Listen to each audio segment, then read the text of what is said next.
It says, for keys with 2 or more characters, follow these rules when answering. Number 1, start with the first key on the left. Do not randomly type the answers. So, ang una nyong itatype na sagot ay kung ano yung nasa pinaka-left. Ito ay kung ano lang ha, dalawang key, okay? Kung dalawang key po, yung dalawa or mas madami pa na key yung sagot doon sa tanong. For example, meron tayong number 4, dollar sign, number 5, tsaka yung percentage.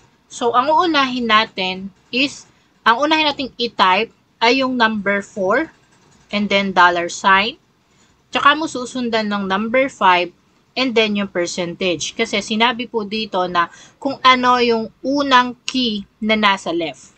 Okay? So, susundin natin po yung format ng keyboard sa pagsagot natin.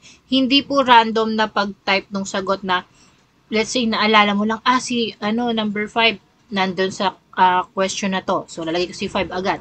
Hala, nandun din pala si number 4. Sige, isunod ko si number 4. Hindi po siya random.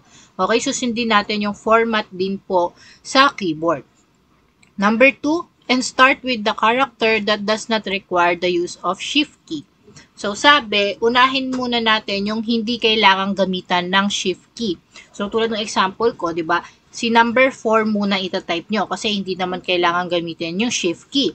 And then, isunod nyo yung symbol na kasama ni number 4, which is the dollar sign.